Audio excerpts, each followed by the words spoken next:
മറ്റൊരു റിപ്പോർട്ടിലേക്ക്. Telangana governor Tamilisai Soundararajan governor സ്ഥാനം രാജിവെച്ചു. ലോക്സഭാ തെരഞ്ഞെടുപ്പിൽ മത്സരിക്കാനാണ് രാജിയെന്നാണ് സൂചന.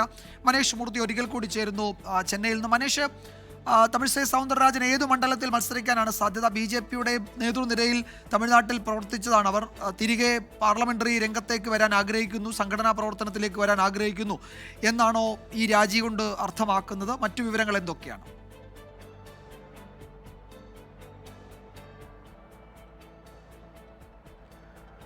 വിജയകുമാർ, സജീവ രാഷ്ട്രീയത്തിലേക്ക് തിരിച്ചെത്തുന്നു തമിഴിസൈ സൗന്ദരരാജൻ എന്നുള്ളതാണ് ഏറ്റവും പ്രധാനപ്പെട്ട കാര്യം. രണ്ട് സംസ്ഥാനങ്ങളെ, പുതുച്ചേരിയിലും അതുപോലെ തന്നെ തെലങ്കാനയിലെയും ഗവർണർ സ്ഥാനത്തായിരുന്നു ഉണ്ടായിരുന്നത് അല്പസമയം മുമ്പ്. ഇന്നിപ്പോൾ രാവിലെ തന്നെ രാഷ്ട്രപതിക്ക് രാജിക്കത്ത് നൽകി എന്നുള്ളതാണ് മനസ്സിലാക്കാൻ സാധിക്കുന്നത്. തമിഴ്നാട്ടിൽ നിന്നായിരിക്കും ജനവിധി തേടുക എന്നുള്ളതാണ് ലഭിക്കുന്ന വിവരങ്ങൾ. അതായത് തമിഴ്നാട് BJP അധ്യക്ഷയായിരുന്നു അവർ. അതുകൊണ്ട് തന്നെ തമിഴ്നാട്ടിൽ നിന്നായിരിക്കും ജനവിധി തേടുക എന്നുള്ളതാണ് നമുക്ക് ലഭിക്കുന്ന വിവരങ്ങൾ. അതിൽ 3 മണ്ഡലങ്ങൾ കൂടി പറയുന്നുണ്ട്. അതൊന്ന് പുതുച്ചേരിയാണ്, കാരണം പുതുച്ചേരി ഗവർണറായിരുന്ന ആളാണ്. മറ്റൊന്ന് പുതുച്ചേരിയാണ്.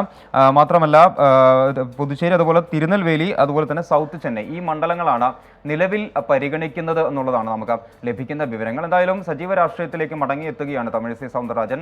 കഴിഞ്ഞ കുറച്ച് കാലങ്ങളായി തെലങ്കാനയിലും അതുപോലെ തന്നെ പുതുച്ചേരിയിലും ഗവർണർ സ്ഥാനത്തായിരുന്നു ഉണ്ടായിരുന്നത്. കൃത്യമായ രാഷ്ട്രീയ ഇടപെടൽ പലപ്പോഴും അവരുടെ ഭാഗത്തു നിന്ന് ഉണ്ടാവുകയും ചെയ്തിരുന്നു. അത് വലിയ തോതിലുള്ള വിമർശനങ്ങൾക്ക് ഇടയാക്കുകയും ചെയ്തിരുന്നു. എന്തായാലും ആ ഗവർണർ എന്ന് പറയുന്ന പദവി ഉപേക്ഷിച്ചുകൊണ്ട് അല്ലെങ്കിൽ രാജിവെച്ചുകൊണ്ട് സജീവ രാഷ്ട്രീയത്തിലേക്ക് തിരിച്ചു വരികയാണ്. അത് മത്സരിക്കാൻ വേണ്ടി തന്നെയാണ്. തമിഴ്നാട്ടിൽ നിന്ന് തന്നെയായിരിക്കും അവർ ലോക്സഭാ തെരഞ്ഞെടുപ്പിലേക്ക് മത്സരിക്കുക. വിജയകുമാർ.